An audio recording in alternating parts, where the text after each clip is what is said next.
আচ্ছা, তাহলে রেকর্ড হচ্ছে। হ্যাঁ।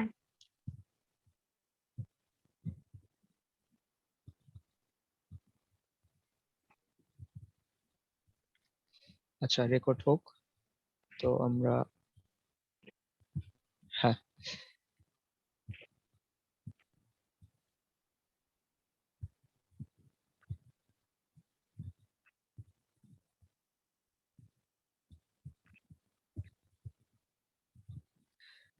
হ্যাঁ, তুমি বের করো তাহলে 409, না 409 না, অ্যাকচুয়ালি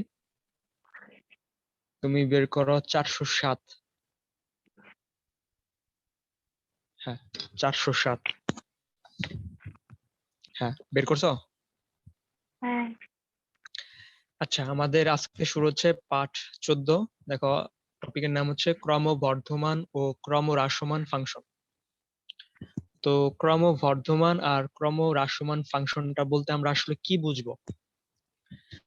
তো ব্যাপারটা হচ্ছে যে আমাদের কিছু বক্ররেখা দেওয়া থাকবে, বিভিন্ন রেখা দেওয়া থাকবে। তো ওই রেখা থেকে আমাদের কোন কোন পয়েন্টে ফাংশনটার মান কমে যাচ্ছে, কোন কোন পয়েন্টে ফাংশনটার মান বেড়ে যাচ্ছে, এই জাতীয় জিনিসগুলো আমরা এখানে শিখবো। ওই ওই পয়েন্টগুলো হয়তো আমাদের বের করতে বলা হবে, ঠিক আছে? এবং ক্রমহ্রাসমান ওই মানটা বের করতে হবে, অথবা ক্রমবর্ধমান ওই মানটাই বের করতে হবে, যে কি পরিমাণে কমতেছে কি পরিমাণে বাড়তেছে। এই ব্যাপারগুলি আমরা এখানে আজকে দেখবো। দেখো, প্রথমে আছে যে সংজ্ঞাটা একটু দেখে নিই। যে মনে করো এ বি ব্যবধিতে একটি ফাংশন এফ অফ এক্স, আমরা যে কোনো ফাংশনকে কি বলবো? এফ অফ এক্স দ্বারা প্রকাশ করবো, মানে ফাংশন অফ এক্স। মনে করো লিখলাম আমি, এই যে এটা একটা লিখছি, এটা একটা ফাংশন কিন্তু। তো আমি ইচ্ছা মতো একটা লিখলাম x cube plus 4x square minus 10, মনে করে লিখলাম, যে কোনো এর ইচ্ছা মতো যা লিখতে পারো। তো এই ফাংশনটার মধ্যে কোন চলক? এক্স। তাহলে এই ফাংশনটাকে বলা হবে এক চলকের একটা ফাংশন। আর লিখতে হবে এইভাবে, এফ অফ এক্স, এটাকে পড়তে হবে ফাংশন অফ এক্স ইকুয়াল এত। এটা হলো মেইন ফাংশন, এটা নাম দেওয়া হয়েছে F of x, function of x. যদি এটা ওয়াই চলকের হইতো তাহলে আমরা লিখতাম ফাংশন অফ ওয়াই। যদি এটা জেড চলকের হইতো তাহলে আমি লিখতাম ফাংশন অফ জেড। তো এরকম ফাংশন গুলার আমাদের রূপ হয় কেমন যেন? বক্ররেখাটাই বলছিলাম না, সরলরেখা তুমি কিভাবে চিনবা? যদি দেখো কোনো ফাংশনের ঘাত এক, যদি দেখো কোনো ফাংশনের চলকের ঘাত এক, মানে পাওয়ারটা এক, তাহলে অবশ্যই সেটা ধরে নিতে হবে তোমাকে ওটা সরল রেখা হবে।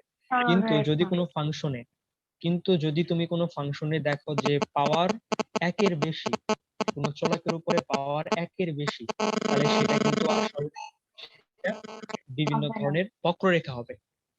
তো এটি আর কি, যাক।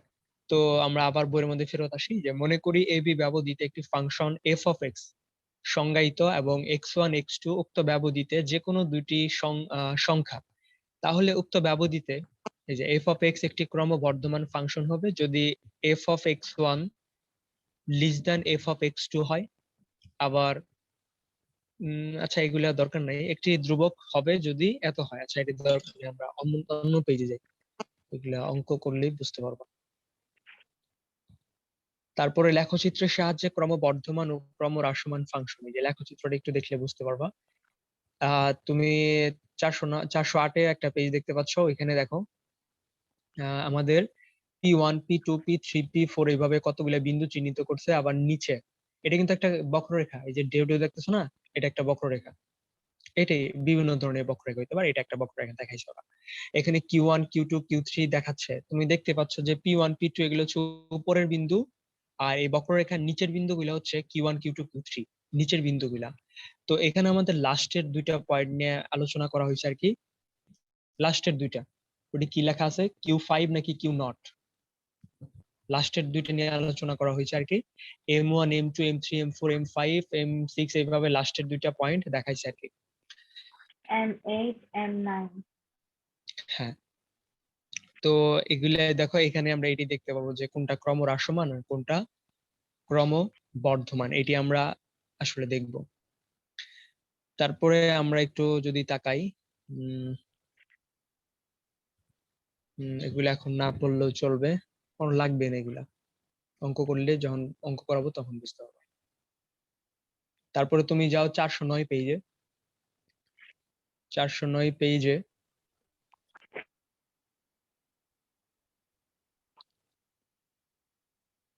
এটাও দরকার নাই, এগুলো আমরা অঙ্ক করলে বুঝবো। ওরা নিয়ম দিয়ে দিছে যে কিভাবে কিভাবে অঙ্ক করব, সেই নিয়মগুলা বলে দিছে।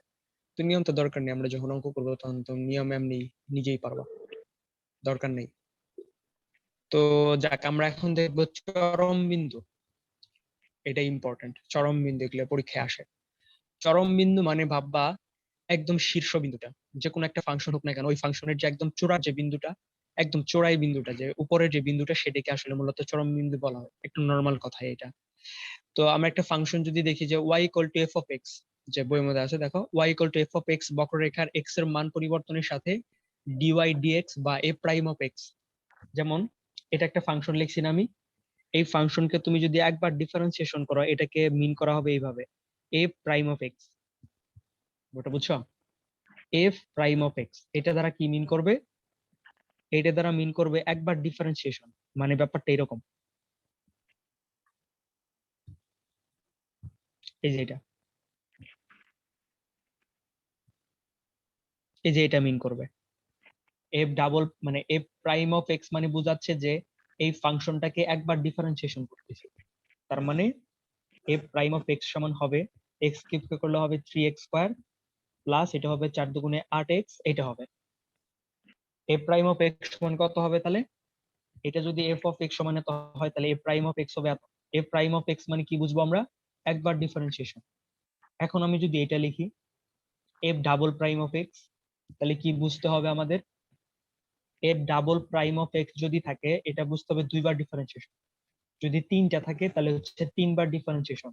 এটা দুইটা, তার মানে এই ফাংশনটাকে দুইবার ডিফারেন্সিয়েশন করব, যা হবে সেইটা। তাহলে দেখো এই যে এটা কি একবার করছি না, এই যে এটা কিন্তু আমি একবার ডিফারেন্সিয়েশন করছি।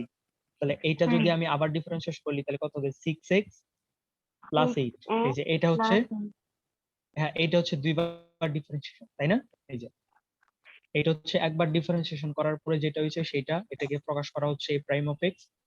তাকে যদি আমি আবার করি তার মানে এটা আসে, এটাকে বলা হচ্ছে F double prime of x. যদি আমি এটাকে আবার করি, এটা কি মিন করবে? এফ ট্রিপল প্রাইম, এই যে এফ ট্রিপল প্রাইম, তাহলে এটাকে আবার করলে তাহলে কত হবে? 6। তো ব্যাপারটা বুঝবো তাহলে আমরা, যেমন আমরা ওইখানে দেখছিলাম না, y2 মানে কি মিন করে? দুইবার ডিফারেন্সিয়েশন।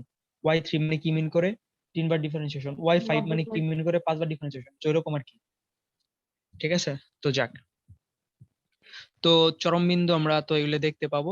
আর আরেকটা আছে অবম বিন্দু, দুইটা বিন্দু আছে আমাদের, চরম বিন্দু অবম বিন্দু। আগে চরম বিন্দুটা আগে শেষ করি, তারপর অবম বিন্দুতে যাই। তো চরম বিন্দু বের করতে বলে, পরীক্ষায় বের করতে বলে কোন একটা ফাংশনের চরম বিন্দু বের করা, কোন একটা ফাংশনের চরম বিন্দুগুলি বের করা, মানে কোন কোন বিন্দুতে চরম মান থাকে কোন একটা বক্ররেখা, সেই বিন্দুগুলো বের করতে বলে। দেখো উদাহরণের অঙ্ক একটা আমরা করি, তাহলে বুঝতে পারবা। দেখো একটা ফাংশন দেওয়া আছে f of x equal to 2x cube minus 3x square minus 12x।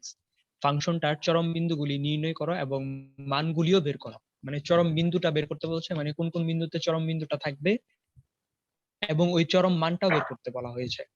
চরম মান যেন কি বলছিলাম, চরম মান মানে হচ্ছে যে কোনো একটা বক্ররেখার একদম উপরের বিন্দুগুলা, একদম চূড়ার বিন্দুগুলা, চূড়ার মানগুলা, সেই ব্যাপারগুলো বের করতে বলা হয়েছে। তো প্রথমে আমরা কি করব, এটাকে আমরা দুইবার ডিফারেন্সিয়েশন করে ফেলবো। প্রথমে কি করব, যে ফাংশনটা দেওয়া আছে তাকে আমি দুইবার ডিফারেন্সিয়েশন। বলতো কোশ্চেনটা কি ছিল আমাদের? একটা ফাংশন দেওয়া আছে, সেই ফাংশনটার চরম বিন্দুগুলা বের করতে হবে, মানে একদম চূড়ার চূড়ার বিন্দুগুলা কেমন, যেমন আগে দেখালাম না একটা বক্ররেখা আঁকানো বইয়ের মধ্যে, ওইরকম চরম বিন্দুগুলা বের করতে হবে। দেন ওই চরম মানগুলো বের করতে হবে, যে ওই বিন্দুগুলাতে যে মান, চরম মান, সেই মানগুলোও বের করতে হবে। তো আমরা তাহলে শুরু করি। তো প্রথমে কোন ফাংশনটা দেওয়া আছে আমরা একটু লিখে নিই। F of x equal two দেওয়া আছে 2x cube minus 3x square minus 12x। তো আমি কি করব, এটাকে একবার ডিফারেন্সিয়েশন করব, এ প্রাইম অফ এক্স। তাহলে একবার ডিফারেন্সিয়েশন করলে কত হবে? 3 দুগুণে 6x স্কয়ার। তুমি বলো তো। হ্যাঁ বলো। 3 দুগুণে 6, 6x হ্যাঁ 6x minus 12। হ্যাঁ মাইনাস 12। হ্যাঁ এটা হচ্ছে একবার ডিফারেন্সিয়েশন, আবার করতে হবে F double prime of x. তাহলে কি হবে আবার বলো। 12x হুম minus 6।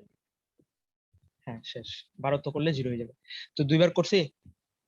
হ্যাঁ এখন কি করব আমরা দেখো, এখন আমরা চরম বিন্দুতে সবসময় কি করতে হয় জানো? চরম বিন্দু বের করতে গেলে তোমার F prime of x equal to 0 ধরে নিতে হবে। এই যে একবার ডিফারেন্সিয়েশন করছি না, এটার মানটা 0 ধরে নিলে আমরা যে বিন্দুগুলা পাবো সেই বিন্দুগুলি হচ্ছে আমাদের চরম বিন্দু। কি বললাম আমি আবার বলতেছি, এই যে এ প্রাইম অফ এক্স যে পাইছি একবার ডিফারেন্সিয়েশন করার কারণে, আসলে ওগুলা আসলে এক একটা স্লোপ, ওগুলা হচ্ছে এক একটা স্লোপ মানে ঢাল। তো এটা হচ্ছে একটা ঢাল কোন বিন্দুতে? ওই ঢাল ওই বক্ররেখার যে কোনো বিন্দুতে। এখন আমরা জানি না যে কোন বিন্দুটা চরম কোন বিন্দুটা অবম। তো এটা বের করার জন্য আমরা এখানে কি করব, এটার সমান 0 ধরে নিব। যে চরম বিন্দুতে এ প্রাইম অফ এক্স সমান 0 হবে সবসময়। আরো 2-3 অঙ্ক করলে বুঝতে পারবা, চরম বিন্দুতে সবসময় a prime of x equal to 0 হবে। এই যে a prime of x equal to 0 হবে। তাহলে আমরা এফ প্রাইম অফ এক্স এর মান কত পাইলাম আমরা? 6x square minus 6x minus 12 equal to 0। এখন এটা সলভ করো, নরমাল নিয়মে আমরা সলভ করব। তো কিভাবে সলভ করা যায়? 6 দিয়ে ওই পক্ষকে ভাগ করা যায় না? 6 দিয়ে ভাগ করে দেই পক্ষকে, তাহলে x square minus x minus 2 equal to 0। Minus হ্যাঁ, এখন কি করা যায় বলো দেখি, মিডল টার্ম ফালানো যায় না? হ্যাঁ অবশ্যই মিডল টার্ম ফালানো যায়। x square minus x minus twice x plus x, তাই না? মিডল টার্ম হ্যাঁ তো বুঝছো না? 2 কে ভাঙতে হবে, লাস্টে কি আছে 2, 2 কে ভাঙলে 2 অক্ষে 2, তাহলে 2 থেকে 1 বিয়োগ করলে তো এখানে 1 মিল হয়, 2 থেকে 1 বিয়োগ করলাম।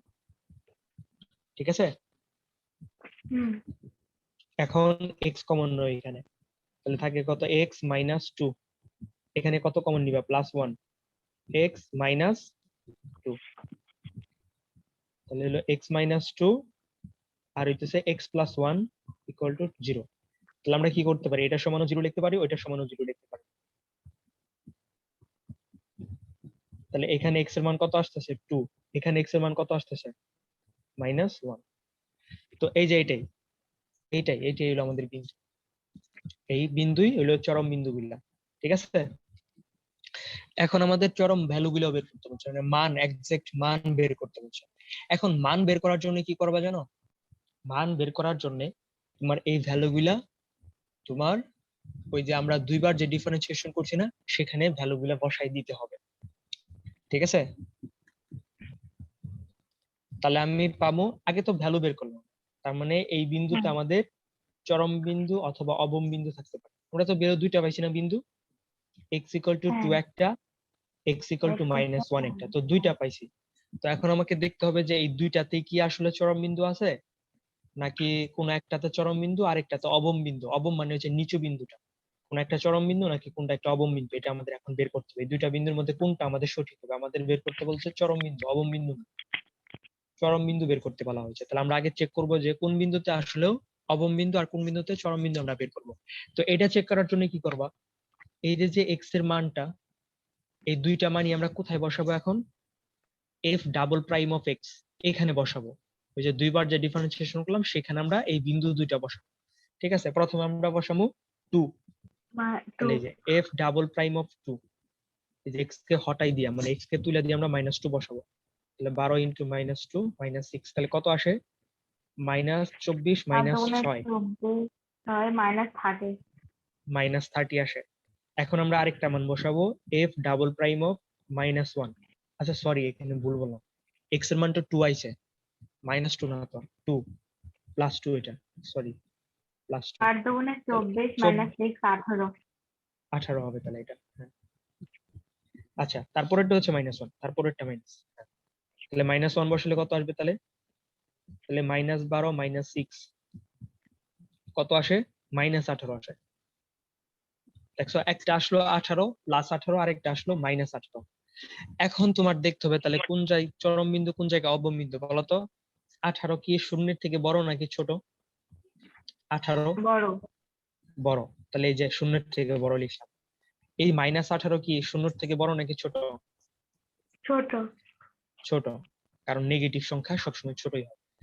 তো এখন তুমি তাহলে কিভাবে বুঝবা যে কোথায়, মানে x সমান 2 অথবা x সমান -1, কোন বিন্দুতে আসলে চরম বিন্দু অথবা কোন বিন্দুতে অবম বিন্দু, এটা আমরা বুঝবো? মনে রাখবা, যে বিন্দুর জন্য তুমি 0 থেকে ছোট ভ্যালু পাবা মানে যে বিন্দুর জন্য জিরোর থেকে ছোট ভ্যালু পাবো, তার মানে আমি -1 বিন্দুর জন্য আমি জিরোর থেকে ছোট ভ্যালু পাইছি, তার মানে ওই বিন্দুতেই চরম বিন্দু, ওই বিন্দুতেই চরম বিন্দু অবস্থান করতেছে। ঠিক আছে, কথাটা যেটা কি আমি বুঝলাম আমার? জিরো থেকে বড় পাইছি ওটাতে চরম বিন্দু। হ্যাঁ, আর যে বিন্দুর জন্য আমি জিরোর থেকে বড় মান পাইছি সেটাতে হচ্ছে অবম বিন্দু, সেটাতে অবম বিন্দু, মানে উল্টা ব্যাপারটা, উল্টা।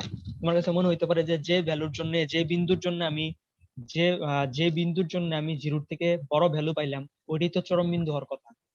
হ্যাঁ, কিন্তু না, এখানে হ্যাঁ, তুমি যে বিন্দুর জন্য তুমি ভ্যালু ছোট পাবা, জিরোর থেকে সেটা ছোট হচ্ছে ভ্যালু পাবা, চরম ওই বিন্দু। বিন্দুটা হচ্ছে চরম বিন্দু। আর উল্টা হইলে তাহলে উল্টাটা। ঠিক আছে, তাহলে এখানে চরম বিন্দু কোথায়, কোন বিন্দুতে বলতো? x = 2 বিন্দুতে নাকি x = 1 বিন্দুতে চরম বিন্দু?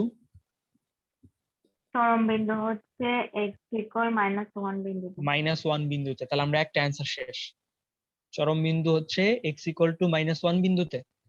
তারপরে বলছিল সেই চরম মানটাও বের করো, কোশ্চেনে বলছিল সেই চরম মানটাও বের করতে। এখন ওই চরম মানটা বের করার জন্য কি করতে হবে? এই যে -1টা আমাদের যে মেইন ফাংশন আছে না, এই মেইন ফাংশনে বসাই দিতে হবে। তাহলে x = -1 এর কারণে আমি চরম বিন্দু পাইলাম, চরম মান পাইলাম, তো ওই -1টা আমি মেইন ফাংশনে বসাবো। তো -1 বসাও, এই যে এখানে এই ফাংশনে -1 বসালে তাহলে 2 × -1 হোল কিউব -3 × -1 হোল স্কয়ার -12 × -1। তাহলে কত আসে? -1 এর উপরে যদি 3 পাওয়ার বিজোড় পাওয়ার তাহলে -1ই থাকবে, তাহলে -2, এখানে প্লাস হয়ে যাবে, তাহলে -3, আর এখানে মাইনাস হচ্ছে +12। তাহলে কত আসতেছে? 3 আর 2 5, 12 থেকে 5 বিয়োগ করলে কত? 7। হয়, তাহলে 7, চরম মান হচ্ছে 7, চরম মান হচ্ছে 7। 7। ঠিক আছে, চরম মান 7। ক্লিয়ার? হ্যাঁ, আচ্ছা, এখন আরো কথা আছে কিছু, বাট আমি এখানে আর কথা বলতেছি না, আমরা অন্য নেক্সট টপিকে যেতেছি। এখানে চরম মান বলতে আমরা দুই মানকে বুঝি। আমি এখন আলোচনা করি তারপরে বলতেছি। চরম মানকে আমরা দুইটা ভ্যালুকে আমরা আসলে চরম মান বুঝি, বুঝছো? চরম মানকে আমরা আসলে বলি দুইটা মান। এই যে চরম মান দুই ধরনের, একটা হচ্ছে সর্বোচ্চ মান, আরেকটা হচ্ছে সর্বনিম্ন মান। সর্বনিম্ন মান, বুঝছো? চরম মান। হ্যাঁ, তো আমাদের এই কোশ্চেনে কিন্তু চরম মান বের করতে বলছে, কারণ দুইটাই বের করতে হবে, বুঝছো? লঘিষ্ঠ মান, এটা অনেকে বলে গরিষ্ঠ মান, এটা অনেকে বলে দিয়ে দিতেছি গরিষ্ঠ মান, আবার এটা অনেকে বলে লঘিষ্ঠ মান, বুঝছো? আমাদের চরম মান হচ্ছে দুই ধরনের, একটা হচ্ছে সর্বোচ্চ মান অথবা গরিষ্ঠ মান, আরেকটাকে বলা হয় সর্বনিম্ন মান অথবা লঘিষ্ঠ মান। তো এটা কখন পাবা? যখন দেখা a'(x) যখন <0 হবে, মানে তুমি ওই ফাংশনটাকে একবার ডিফারেন্সিয়েশন করার পরে যে ভ্যালুটা বসাবা সেটা, এই যে বললাম না মাত্র, যদি 0 থেকে ছোট হয় তাহলে সেটা হবে সর্বোচ্চ মান বা গরিষ্ঠ মান নির্দেশ করবে। আর a'(x) যদি 0 থেকে 0 বড় থেকে হয় তবে এটা সর্বনিম্ন মান অথবা লঘিষ্ঠ মান নির্দেশ করবে। ক্লিয়ার? আচ্ছা, আমরা একটু হ্যাঁ, আরো অঙ্ক করি, তাহলে আরো বুঝতে পারবো। দেখো, ওরা পদ্ধতি দেওয়া আছে, চরম মান নির্ণয়ের পদ্ধতি বইয়ের মধ্যে আছে 413 পেজে, কিন্তু আমরা অঙ্ক করলে বুঝতে পারবো। যাক, আমরা উদাহরণে 1 নম্বর অঙ্কটা করব। উদাহরণে একটা পরত ডাকটা কি লেখা আছে? f(x) = 2x³ - 21x² + 30x - 20 এর সর্বোচ্চ মান এবং সর্বনিম্ন মান বের করো। দেখো, এই কোশ্চেনটা কিন্তু এইভাবে করতে পারতো যে চরম মানগুলি বের করো, কি বলতে পারতো? এত ফাংশনের চরম মানগুলি বের করো। চরম মান যে কথা, চরম মান তো আমরা জানি দুই ধরনের মান, সর্বোচ্চ মান অথবা সর্বনিম্ন মান। তো ওরা ভাঙ্গেই বলে দিছে যে চরম মান বের করো, সর্বনিম্ন মান বের করো। ঠিক আছে, সর্বোচ্চ মান আর সর্বনিম্ন মান বের করতে বলছে। যাক, গেল। তো তাহলে আমরা অঙ্ক শুরু করি। তো এট ফার্স্ট আমার কি করতে হবে, যে ফাংশনটা দেওয়া আছে আগে লিখে নিব আমরা। ফাংশনটা কি দেওয়া আছে, 2x³ minus 21x square plus 36x minus 20, তাই না? তো এটা কি করবো, হ্যাঁ আমি পরপর দুইবার ডিফারেন্সিয়েশন করে ফেলবো। এ প্রাইম অফ এক্স করলে কত আসবে বলো, তুমি বলো। 6x স্কয়ার 6x স্কোয়ার, তারপর 121 ইনটু সরি 2 এটা না 121 না, এটা শুধু 21। 21 দুগুণে 42 42x হ্যাঁ প্লাস 36 হ্যাঁ, এটা হলো এফ প্রাইম অফ এক্স। তাহলে আমি যদি এখন এফ ডাবল প্রাইম এক্স করি, 6 দুগুণে 12 12x হ্যাঁ মাইনাস 42 হ্যাঁ শেষ। তো এখন কাজ হচ্ছে কি আমাদের, যে চরম বিন্দুর জন্য চরম বিন্দুর জন্য চরম বিন্দুর জন্য আমরা কি লিখতে পারি, a prime of x equal to 0 লিখতে পারি না? মানে সর্বোচ্চ সর্বনিম্ন মান যদি আমরা বের করতে চাই, তাহলে আমরা এ প্রাইম অফ এক্স 0 লিখতে পারি। তো এ প্রাইম অফ এক্স এর মানটা বসাও, কি যেটা এ প্রাইম অফ এক্স এর মান পাইলাম আমরা 6x square minus 42x plus 36 equal to 0। এখন এটা সলভ করবো না, সলভ করলে আমরা বিন্দুটা পাবো, যে কোন কোন বিন্দুতে চরম বিন্দুগুলা আছে, মানে সর্বনিম্ন সর্বোচ্চ মান কোন কোন বিন্দুগুলাতে আছে, এটা সলভ করলে আমরা পাই যাবো। তো কি করা যায়, 6 দ্বারা ভাগ করা যায়। হ্যাঁ 6 দ্বারা ভাগ করে দিই উভয় পক্ষকে, তাহলে 6 7 42, 6 6 36 ইকুয়াল টু 0। তো মিডিল টার্ম ফালাই দাও, মিডিল টার্ম ফালাই দিলে হবে এক্স স্কোয়ার মাইনাস 6 আছে 6 কে ভাঙলে 6 কে 6, তাহলে 7 মিল করতে গেলে 6 আর 1 যোগ করলেই চলে। হুম এক্স কমন নাও, এক্স মাইনাস 6, এখানে -1 যদি কমন নাও তাহলে এক্স মাইনাস 6 ইকুয়াল টু 0। তাহলে x minus 6 x minus 1 equal to 0। তাহলে আমরা লিখতে পারি যে এক্স মাইনাস 6 ইকুয়াল টু 0 আর এক্স মাইনাস 1 ইকুয়াল টু 0। তাহলে এক্স ইকুয়াল টু কত আসতেছে 6, এক্স ইকুয়াল টু কত আসতেছে 1। তাহলে বিন্দু কয়টা পেলাম, দুইটা, একটা হচ্ছে 6 আর একটা হচ্ছে 1। 1 তো এই 6 আর 1 বিন্দুতেই চরম বিন্দুগুলা অবস্থিত, তাই না? 6 আর 1 বিন্দুতেই চরম বিন্দুগুলা অবস্থান করতেছে। তো এখন আমরা কোন বিন্দুতে চরম মানে কোন বিন্দুতে সর্বোচ্চ মান আর কোন বিন্দুতে সর্বনিম্ন মান, এটা বের করব। যে x ইকুয়াল টু 1 ওইখানে সর্বনিম্ন মান, নাকি x ইকুয়াল টু 6 ওইখানে সর্বোচ্চ মান নাকি সর্বনিম্ন মান। তো কোন বিন্দুতে আমরা এটা বের করার জন্য কি করব, এই ভ্যালু গুলা কোথায় বসাবো, এই যে যে দুইবার ডিফারেন্সিয়েশন করছি সেইখানে বসাবো আমি। এই যে এটাতে আমি একবার x ইকুয়াল টু 6 বসাবো আর একবার x ইকুয়াল টু 1 বসাবো, দেখবো যে কোনটার ক্ষেত্রে 0 থেকে বড় ভ্যালু আসে, এটা কোন ক্ষেত্রে সত্য হয়। ঠিক আছে, সরি দুইবার প্রাইম হবে। হ্যাঁ, এখন আমি F double prime of x এর জায়গায় 6 বসাবো আর এক্স ইকুয়াল টু 1 বসাবো। দেখো F double prime of x 6 বসাইলাম, তো 6 যদি বসাই তাহলে আমাদের ব্যাপারটা আসে এখানে 12x মাইনাস 42 ছিল না? তাহলে মানে হ্যাঁ আমাদের ফাংশনটা ছিল এখানে F double prime F x equal two 12x minus 42। হ্যাঁ এটাই ছিল। তো যে মান বসাও, 30 আসছে, এটা 12 বল। ইন্টু 6 42, তাহলে কত আসে? 30 হ্যাঁ 30। এটা কি বড় নাকি ছোট শূন্যর থেকে? বলো। বড়। এখন আমরা বসাবো এফ ডাবল প্রাইম অফ 1 বসাবো, তাই না? হ্যাঁ, তাহলে 1 বসালে কত আসে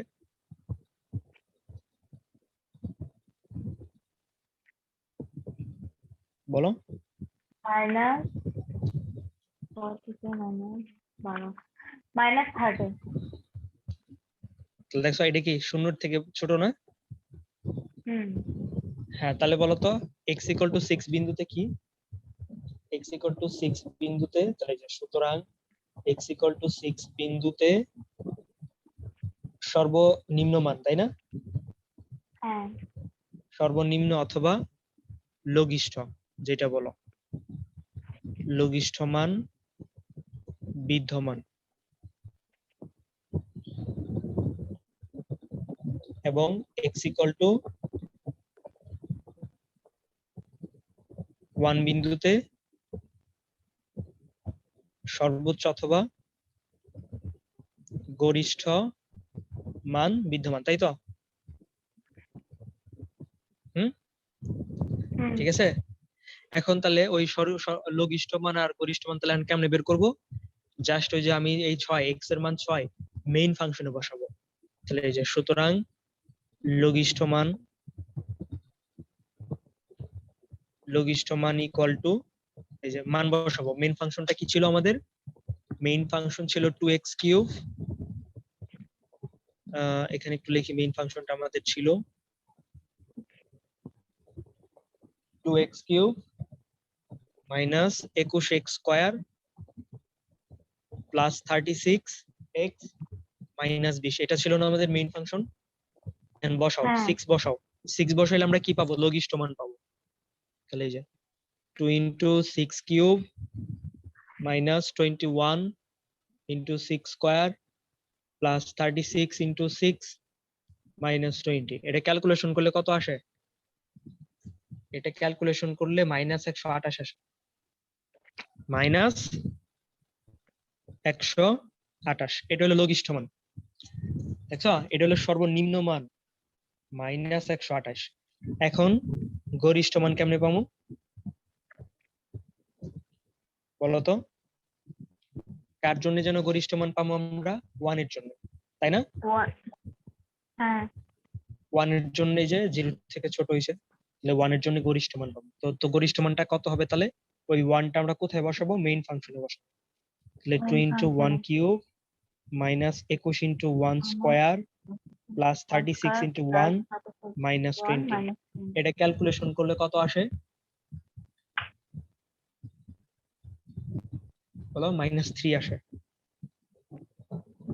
এটা হলো আমাদের হ্যাঁ গরিষ্ঠ মান। দেখছো, তার মানে ব্যাপারটা কি বুঝ, এটি অ্যান্সার। ব্যাপারটা হচ্ছে ওই যে বক্ররেখাটা দেওয়া ছিল না, ওই বক্ররেখা তুমি যদি আঁকাও, গ্রাফে যদি আঁকাও, একদম সর্বোচ্চ মান পাবা তুমি -3, আর সর্বনিম্ন মান পাবা তুমি -128। এটা কেমনে বুঝলাম? ওই যে একটা গ্রাফ দেখালাম না তোমাকে, এরকম একটা গ্রাফ চলে গেছিল না? তো এই গ্রাফের এই যে এগুলোকে বলা হচ্ছে সর্বোচ্চ মান, সর্বনিম্ন মান হচ্ছে এগুলা। তো এইটাই এখানে আমাদের এই অঙ্কের মধ্যে যে গ্রাফটা দেওয়া আছে, এই গ্রাফটা বিভিন্ন শেপের হইতে পারে। হ্যাঁ নিশা, হ্যাঁ স্যার আচ্ছা। এই গ্রাফটার মধ্যে এই যে এগুলো হচ্ছে নিম্ন সীমা আর এগুলো হচ্ছে উচ্চ সীমা, মানে গরিষ্ঠ মান হচ্ছে লঘিষ্ঠ মান। মানে এই যে অঙ্কের মধ্যে যে গ্রাফটা দেওয়া আছে এটা এরকম নাও হইতে পারে, বিভিন্ন শেপের হইতে পারে, বাট ওই গ্রাফের মধ্যে সর্বোচ্চ ভ্যালুটা হবে যেগুলো এই পর্যন্ত দিতে পারবে, তার মানে -3 পর্যন্ত উঠবে। এটা যেহেতু এগুলো -3 না, তাহলে গ্রাফটা আমাদের এরকম হইতে পারে কোনোভাবে। মনে করো এরকম, এইদিকে এটা এক্স অক্ষ। তো মনে করো এটা হলো সর্বোচ্চ মানটা, মনে করো -3। নিচে আসলাম না, এই যে নিচে আসলে -3 পাবা। আর এটা হলো সর্বনিম্ন মান, মনে করো আরো বেশি হবে না, -128। এই যে লঘিষ্ঠ মান হচ্ছে -128 আর গরিষ্ঠ মান হচ্ছে -3। তার মানে এটা সর্বোচ্চ মানটা, এটা সর্বনিম্ন মানটা। ব্যাপারটা এই যে এগুলি আর কি। অঙ্ক করতে থাকো, আরো ডিটেইলস বুঝতে থাকো। বলো তো কি করলাম আসলে? সর্বোচ্চ মান আর সর্বনিম্ন মান। চরম মান কে? চরম মান কি? চরম মান হচ্ছে সর্বনিম্ন মান আর সর্বোচ্চ মানকে, অথবা গরিষ্ঠ মান আর লঘিষ্ঠ মান, এই দুইটাকেই বলা হয় চরম মান। ঠিক আছে, তাহলে আমরা প্রথমে কি করব? যদি চরম মান বের করতে বলে, তার মানে লঘিষ্ঠ মান আর গরিষ্ঠ মান যদি বের করতে বলে, তাহলে কি করব? যে ফাংশনটা লিখে নিয়ে দুইবার ডিফারেন্সিয়েশন করে ফেলবো। তো করার পরে, তো চরম মান বের করার জন্য আমাদের সবসময় করতে হয় a prime of x equal to 0 ধরতে হয়। তার মানে একবার যে ডিফারেন্সিয়েশন করবা সেটা সময় 0 ধরে নিয়ে ওইটা যে সলিউশন করবা, ওটা সলভ করলে তুমি যে বিন্দুটা পাবা, আসলে সেই বিন্দু গুলাতে আসলে কি করে? চরম মান গুলা বিরাজ করে। সেই সব বিন্দু গুলাতে আসলে চরম মান গুলা বিরাজ করে। তো আসলে এখন কোন বিন্দুর জন্য কোন মান পাবা, কোন বিন্দুর জন্য তুমি লঘিষ্ঠ মান পাবা অথবা গরিষ্ঠ মান পাবা, এটা বের করতে হবে এখন আমাদের।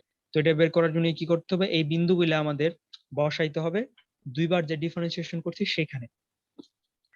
এই যে দুইবার ডিফারেন্সিয়েশন করছি সেখানে আমি একবার 6 বসালাম আর একবার 1 বসালাম। তো এখন থেকে তুমি এখন চেক করবা যে কোন ভ্যালুটা 0 থেকে ছোট আসলো। এখানে 30 আসছে আর এখানে -30 আসছে, তাহলে এটা 0 থেকে ছোট। তো কার জন্য ছোট মান আসলে 1 এর জন্য, তার মানে 1 বিন্দুতে হচ্ছে গরিষ্ঠ মান বিদ্যমান। এই যে 0 থেকে যদি ছোট হয় তাহলে গরিষ্ঠ মান বিদ্যমান। আর 6 এর জন্য 0 থেকে বড় ভ্যালু আসে, তার মানে 30 তে এই বিন্দুতে লঘিষ্ঠ মান বিদ্যমান। এখন লঘিষ্ঠ মান কেমনে পাবো আর গরিষ্ঠ মান কেমনে পাবো? ওই 6 আর 1 ওই ভ্যালু গুলা যদি আমি মেইন ফাংশনে বসাই, যে ফাংশনটা আমাদের দেওয়া ছিল ওই মেইন ফাংশনে যদি আমি 6 বসাই তাহলে আমি লঘিষ্ঠ মান পাচ্ছি, আর এই যে 1টা যদি আমি বসাই তাহলে আমি গরিষ্ঠ মান পাচ্ছি। এই যে লঘিষ্ঠ মান হচ্ছে -128 আর গরিষ্ঠ মান হচ্ছে -, এটাই অ্যান্সার। তাহলে লঘিষ্ঠ মান গরিষ্ঠ মান কেমনে বের করে পারবা? কোশ্চেনে হ্যাঁ বিভিন্ন কথাই থাকতে পারে, গরিষ্ঠ মান থাকতে পারে, কোথাও কোথাও লঘিষ্ঠ মান থাকতে পারে, কোথাও কোথাও চরম বিন্দু বলতে পারে, তো বিভিন্ন ভাবে বলতে পারে। এই তো কাহিনী শেষ। এখন উদাহরণ 2 নাম্বারটা দেখো তো, অঙ্ক একই। কি বলছে? দেখাও যে এত এর কোনো সর্বনিম্ন বা সর্বোচ্চ মান নাই। হ্যাঁ আচ্ছা, এটা একটু করার দরকার আছে, এটা আমরা পরে করতেছি। পরে না, এখনই করে দেই, দাঁড়াও। এটা এগুলো তোমার কি জানো, এই অঙ্কগুলো হচ্ছে একটু, এই বিশেষ করে এই অঙ্কটা তোমার ক্যালকুলেশন একটু জানা লাগবে আর কি। তাহলে দেখো উদাহরণটা, এই অঙ্কটা কমন আছে আর কি। তো বলছে যে দেখাও যে এত এর কোনো সর্বনিম্ন বা সর্বোচ্চ মান নেই। বলছে যে এই রেখাটার কোনো সর্বনিম্ন আর সর্বোচ্চ মান পাবা না, এটা দেখাই দিতে হবে আমাদের। তো আমরা দেখি, আমি ফাংশনটা আগে লিখে নেই। f of x equal to x cube minus, Nisha বুঝতেছো তো নাকি, হ্যাঁ প্লাস 6x প্লাস 3। আসলে এই যে লাস্টের এই টপিক গুলা, মানে ডিফারেন্সিয়েশনের এই লাস্টের টপিক গুলো হচ্ছে ইউজ। আমাদের কিন্তু ডিফারেন্সিয়েশন শেষ বলা যায়, আমাদের নিয়ম কানুন আমরা শিখে ফেলছি। বাট তাহলে এগুলো কি করতেছি? এগুলো হচ্ছে ব্যবহার করতেছি, ওই থিওরি গুলো আমরা ব্যবহার করতেছি। তো যাক, এই ফাংশনটার কোন সর্বোচ্চ বা সর্বনিম্ন মান নেই, এটা দেখাইতে বলছে। তো তাহলে আমরা প্রথমে কি করব, এটারে দুইবার ডিফারেন্সিয়েশন করে ফেলবো। আমরা আগে একবার ডিফারেন্সিয়েশন করি আগে, তাহলে কত হবে? 3x 3x square minus 6x 3x plus 6। plus 6 হ্যাঁ, এখন কথা হচ্ছে যে সর্বোচ্চ অথবা সর্বনিম্ন মান থাকবে যখন এটা সমান 0 হবে, তাই না? এই যে হ্যাঁ চরম মানের জন্য আমরা কি জানি, আমি আগে দুইবার করতেছি না, দুইবার না করার কাজ, যেহেতু এখানে আগে বলেই দিছে যে দেখাইতে হবে যে সর্বোচ্চ সর্বনিম্ন মান নাই। যদি সর্বোচ্চ সর্বনিম্ন মান না থাকে তাহলে দুইবার ডিফারেন্সিয়েশন করার লাগবে না, কোথাও করবো কেন? না করে আগে আমি দেখাবো, খালি প্রমাণ করে দিব যে হবে না। আচ্ছা, আমাদের শর্তটা কি জানো? চরম মান থাকবে, কোন একটা ফাংশনের চরম মান থাকবে, তার শর্তটা কি জানো? তার শর্তটা হচ্ছে এ প্রাইম অফ এক্স কি হবে? 0 হবে। এই যে দেখালাম না, হবে এই যে এখানে দেখালাম, এই যে হুম চরম বিন্দুর জন্য কি হবে? চরম বিন্দুর জন্য এ প্রাইম অফ এক্স 0 হবে, এটা একদম শর্ত। চরম বিন্দু থাকতে গেলে, মানে সর্বোচ্চ সর্বনিম্ন থাকবে তখনই যখন এ প্রাইম অফ এক্স 0 হবে। তো আমরা এটা লিখে ফেলি, এ প্রাইম অফ এক্স এর মান বসাও, 3x square minus 6x plus 6। এখন এটা কি আদৌ 0 হবে? আগে 0 দিলাম না, এর একটু কথা বলে লাগবে এইভাবে যে এই ফাংশনের চরম বিন্দু থাকবে যদি এ প্রাইম অফ এক্স যদি 0 হতে পারে। ঠিক আছে, আমি কথা বলে লিখতেছি।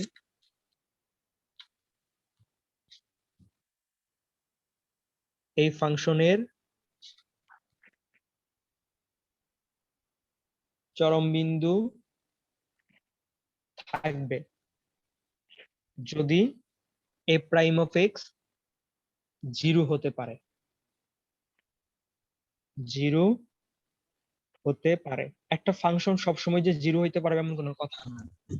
একটা ফাংশন সবসময় যে 0 হতে পারবে এমন কোনো কথা না। যেমন এই ফাংশনটাই 0 হবে না, এই ফাংশনটা কখনো 0 হবে না। তুমি এই ফাংশনে এক্স এর যে কোনো বেলা মান বসাও, তুমি এক্স এর এই কোন মান বসাই তুমি এই ফাংশনটাকে 0 বানাইতে পারবা না। এই ফাংশনে তো আমি এক্স এর যে কোনো মান বসাইতে পারি না, ঈশা? হ্যাঁ বসাইতে পারি। কিন্তু এই ফাংশনের মধ্যে এক্স এর তুমি যে মানই বসাও, একদম 1 থেকে বলা শুরু করো, একদম 1 থেকে শুরু করো, 0 থেকে শুরু করো, সমস্যা নাই, 0 থেকে শুরু করে পালা কোটি কোটি পর্যন্ত যাই কিছু বসাও না কেন, তুমি কখনো এই ভ্যালুটাকে 0 করতে পারবা না। আর 0 না হইলে তো তাহলে আমাদের চরম বিন্দু থাকবে না। তো দেখি আমরা কেন 0 হবে না, আমরা একটু দেখবো, চেক করে আমরা একটু দেখবো। দেখো, আমি এখান থেকে 3 কমন নিতে পারি না? এখান থেকে একটু 3 কমন নেই। 3 কমন নিলে এখানে থাকে x square minus twice x plus 3 থাকে, তাই না? 3 না, সরি 2 থাকে, এইটা থাকে। এখন এইটা থেকে আমি এখানে একটা সূত্র পড়ে গেল আমাদের, এ স্কয়ার মাইনাস 2a 1 মানে সূত্র ফেলানো যায় না, a square minus 2ab plus plus কি দেওয়া যায় 2x into 1 plus b square, কিন্তু এখানে তো 1 2 মিল করার জন্য কি করতে হবে, আরেকটা 1 দিতে হবে না? হয়তো 1 যোগ করতে হবে। হ্যাঁ, তাহলে এই যে 3 থাকলো, তাহলে এই যে এইটুক সূত্র পড়ে গেছে এই যে, তাহলে a minus b whole square সাথে থাকলো প্লাস 1, এইটা না?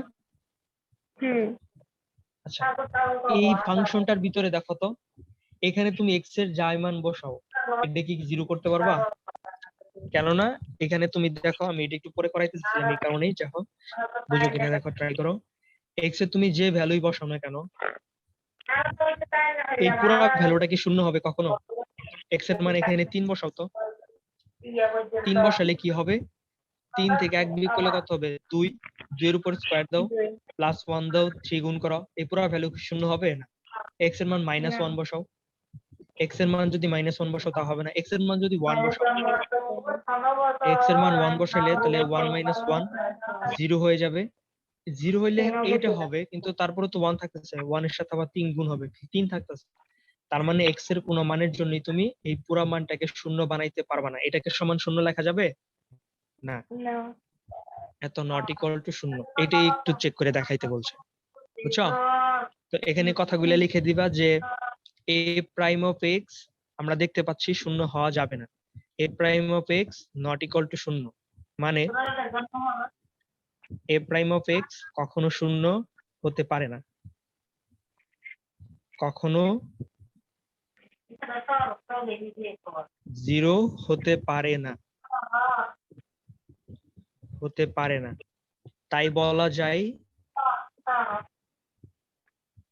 এর কোনো চরম বিন্দু থাকবে না, যদি শূন্য না হয়, প্রথম ডিফারেন্সিয়েশনের মানটা যদি শূন্য হইতে না পারে তাহলে চরম মান থাকবে না, থাকবে না, এইটুকুই অঙ্ক, এটাই জাস্ট, ঠিক আছে? এই বেসিকটা কিন্তু তোমার আগের বেসিক, এই অধ্যায়ের বেসিক না, এগুলো আগের বেসিক জাস্ট, বুঝলা কাহিনীটা? মানে চরম মান থাকতে গেলে আমাদের মেইন কাহিনী হচ্ছে যে একবার ডিফারেন্সিয়েশন করার পর যে ফাংশন পাবা সেটা শূন্য হইতে হবে, আর যদি ওই ফাংশনটা যদি কখনো শূন্য হইতে না পারে তাহলে চরম মান থাকবে না। তো যাক, তারপর নেক্সটে যাও, নেক্সটে দেখো সব